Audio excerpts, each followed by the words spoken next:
Alto is a weak, ugly, and socially doomed loser who seems to have been handcrafted by destiny to fail.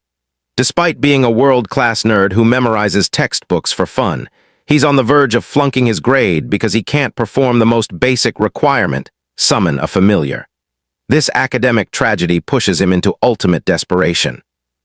But before any miracle happens, Alto, the walking symbol of disappointment, gets demolished verbally by his teacher for being a total dead weight who can't summon even a mosquito-level creature despite knowing every course book word for word. The cranky old professor even threatens that if Alto doesn't form a contract by the end of the day, he'll basically be an eternal grade schooler. That's when Alto realizes that being named after a budget car model won't help him stay relevant anymore. As he's spiraling into existential doom, Lilia, the #1 simp in his one-member fan club, comes sprinting toward him asking if she can help in any way. Alto politely informs her she cannot, especially not with her legendary pink-haired aura of misfortune, and decides to try again, praying the gods of plot armor finally pity him. He heads to the library to cry in private, and boom, his wish is granted in the form of bookcun, which falls directly on his clueless skull. Alto grabs this unexpected charity gift and rushes back to his fancy dorm, discovering it's actually a summoning manual. He redraws the magic circle on the floor and begins chanting random mystical gibberish. Suddenly, his luck finally decides to show up. A stunning horned demon woman materializes before him, standing proudly with her dramatic presence on full display. She calmly asks if he's the one who summoned her, but Alto, being a certified man of culture and confusion, is too stunned by her overwhelming beauty to respond. The queen of fan service notices this and smirks before leaning toward him, wondering what exactly he called her for. She teasingly offers premium assistance, but Alto panics and instead blurts out that he wants her to be his familiar. A glowing light surrounds them, and magical tattoos appear on both their bodies, sealing their master-familiar contract. The demon lady then informs Alto that he's officially under her protection now, before giving him a powerful magical kiss that drains his mana so quickly that the poor guy faints instantly from the overload. When he wakes up, the demon introduces herself as Vermeil, then trails her hand down his exposed abs before Alto panics again and pushes her away, telling her to please put on clothes. Vermeil wonders why anyone would prefer her with clothing, but humors him and throws on a halter top that's clearly 2 sizes too small, yet Alto approves immediately. Later, as Vermeil learns that Alto tried 1,000 times to summon a familiar, she smirks and explains that his mana is actually too powerful for weaklings, which is why no ordinary creature dared to bond with him. But since she prefers strong energy, she answered his call. Alto suddenly remembers a class lecture about demons being classified as monsters and nervously asks why Vermeil agreed to share a contract mark with him. She casually admits she wanted to eliminate him the moment she saw his weak expression, but changed her mind because he freed her from the book she'd been trapped in. Alto then wonders why she was sealed away to begin with, and Vermeil claims it's because she interacted too much with weaklings like him in the past, not that Alto fully believes her. The next day, Alto brings his new badass familiar to the old teacher's class. The teacher refuses to accept that someone as weak as Alto could secure such a powerful familiar. Vermeil steps in, tells him to pipe down, and shows the contract tattoo. The professor, whose priorities seem questionable, stares more at her dramatic outfit than the argument itself, but eventually passes Alto's summoning exam.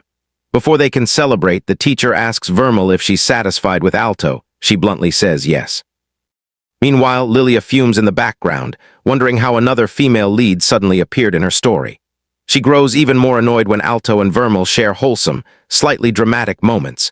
Even the teacher gets irritated and tells them to find somewhere private to continue their antics.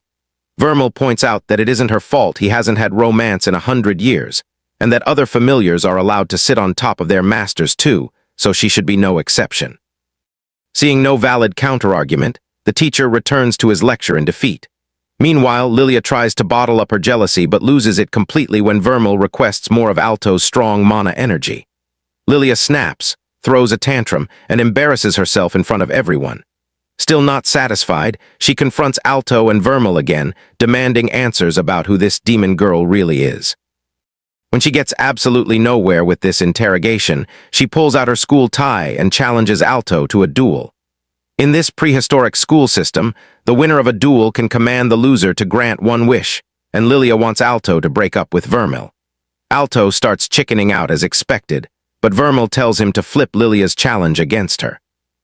When Lilia realizes she'll have to grant Alto a wish if she loses, she imagines dramatic scenarios in her head and immediately accepts the duel. The battle begins and is broadcast throughout campus. Lilia summons her equally ridiculous familiar and gives a speech about how powerful her wind creature is. She launches a massive attack at Alto, who instantly begins panicking. But Vermeil steps in and tells him to toughen up before effortlessly tanking the attack. As Vermeil reveals her true chaotic nature, Lilia realizes she underestimated her by a galaxy's distance. Vermeil unleashes an overwhelming counterattack while Lilia makes suspicious noises on national display and finally taps out. Since she loses, she must obey Alto's command. The surprisingly cheerful Lilia waits for her romantic punishment, only for Alto to ask her to become friends with Vermeil. The request crushes her soul, but she accepts it because rules are rules. That night, Vermeil proudly demands a mana recharge as a celebration for Alto's first victory. Alto ends up trapped between her dramatic presence as she clings to him affectionately. Confused, Alto asks why she needs his mana so badly if she's supposed to be a top-tier demon. Vermeil explains that being sealed in a book drained nearly all her power, and she needs his mana to restore herself. She jokingly mentions a few ways she could extract it, causing Alto to explode into bright red embarrassment while refusing instantly. The next morning, Alto immediately launches into a lecture, but the surrounding creeps are too busy staring at Vermeil's unmissable design features, which annoys Alto to no end. The pests refuse to leave them alone, and then Lilia, the attention-seeking disaster magnet herself, sprints over just to complain that Vermeil is drawing too much curiosity. Alto wisely ignores her commentary and ends up going to a few classes while being carried around in Vermeil's arms like a portable decorative accessory. Naturally, the two girls initiate World War III in the classroom over which of them deserves the seat of honor, Alto's lap. That's when a guy named Rex Swagger walks in. He introduces himself as the legendary dragon rider, even though no one has ever heard of him or his barely functional dragon companion. His familiar, the world's loudest black reptile, starts whining non-stop about how Vermeil sent his baby dragon flying earlier. Tragic sob stories instead of albums. Trying to act tough, Rex steps in and tells Vermeil to stop pretending she's strong, only to get instantly turned into a Michelangelo-style ice sculpture by Alto's crystal magic. While Vermeil proudly admires Alto's magic flex, Rex cracks out of the crystal thanks to a shiny necklace. He immediately summons an off-brand version of Barney. Rex immediately gets promoted to Ultra Loser rank, apologizes to the wrong squad, and Lilia cheerfully calls him a complete idiot for challenging the main character. Later that day, when Alto and Vermeil return home, Vermeil asks him about his future ambitions. Alto proudly announces that he squares and the prestigious gold squares. Vermeil assumes his goal is to become a gold square, but this overconfident gremlin declares that he intends to surpass even them and become saying she needs to refill all her energy so Alto can one day stand in the Hall of Fame, leaving Alto yelping in surprised embarrassment. The next morning after Lilia tries and fails to ruin Vermeil's cheerful mood, another headache appears, a bizarre guy who seems high on pure chaos and begins Marks to the headmaster, along with Marx's maid, Cheryl. The headmaster, who looks like a sleep-deprived knockoff of Dumbledore, announces he'll be sending them on a test mission, and whoever performs the best will become the next class rep. Their quest begins in a creepy forest. Marx shows up uninvited, demanding to know why he wasn't selected officially even though Cheryl was. Cheryl calmly reminds him it's because he's failing all his classes, then immediately falls into a giant carnivorous pitcher plant that starts digesting him. Cheryl sighs, tries to rescue him, and both drop out of the mission. Alto warns her the dogs can smell her from miles away thanks to her suspicious perfume, but Lilia claims the dogs have the flu and won't notice. She drinks the potion, becomes invisible except for her clothes. So she immediately starts stripping with suspiciously professional skill when she realizes Alto and Vermeil can still see exactly where she should be standing. Vermeil reminds Alto they still need to win instead of watching Lilia embarrass herself. Alto asks Vermeil for another power boost, and Vermeil pushes him down to charge him up using their shared magic system. Meanwhile, Lilia gets caught by the only non-sick dog head, and the three-headed beast jumps her in a case and becomes class rep. Lilia swears she'll get Alto's affection next time, while Vermeil smiles watching Alto enjoy the adventure. The next day, Vermeil enjoys a crepe and discovers she has a massive sweet tooth.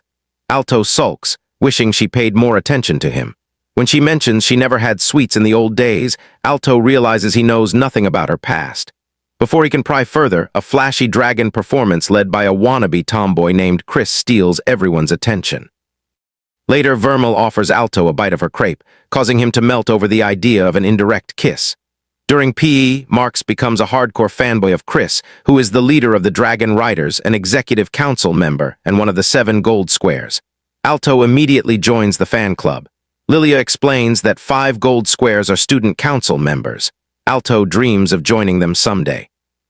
Vermeil tries comforting Alto with a hug, but jealous Lilia pushes her away and lectures her about public decency, ignoring her own forest incident from earlier. Later, Lilia eyes Vermeil suspiciously and overthinks Vermeil's motives. She also notices Cheryl is wearing unexpectedly bold undergarments under her maid uniform, but chooses to pretend she didn't see it. Meanwhile, Vermeil accidentally enters the boys' changing room and admires Alto's non-existent muscles. Jealous Lilia attacks her and warns her never to peek again, while admitting she'd sell her soul for the same view. Alto is traumatized. As they walk down the hall, the school's glam squad, the Kardashian Club, struts past. Alto admires their outfits, but Chris glares at Vermeil, wondering how someone prettier than her managed to enroll. Later, Alto daydreams about joining the student council even while showering. Vermeil suddenly steps into the water, pins him to the wall, and promises she'll help him rise above everyone else, making him blush uncontrollably. Meanwhile, Chris kicks Rex across the courtyard for losing to Alto. His familiar tries explaining the real situation, but Chris refuses to listen and demands Rex lick her boot. He quits her wannabe villain squad on the spot. The next day, Rex ends up in the hospital. Alto and friends visit him.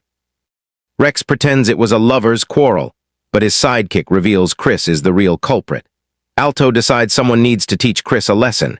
He challenges her to a duel. Chris stands proudly on a fancy platform and summons her metallic dragon. Alto grabs Vermeil, uses a dramatic power-up kiss, and summons multiple giant crystal structures. Chris obliterates them with finger gun blasts. Vermeil shields Alto and counters Chris' attacks, calling her out for being a vengeful troublemaker. Chris smugly says this is just discipline, then throws more fireballs. Alto unleashes even bigger crystals. Chris dodges by hiding behind her dragon and rains more flames from above, telling Alto to kneel and apologize. Instead, Alto asks why she looks down on everyone. Chris says that flying on a dragon means everyone below her is either an insect or a rat, peak rich girl logic. Vermeil declares she'll shut her up once and for all and powers Alto up to the max. He fires a massive crystal beam. Chris fires her own laser in retaliation. The two attacks collide and the entire arena vanishes into smoke.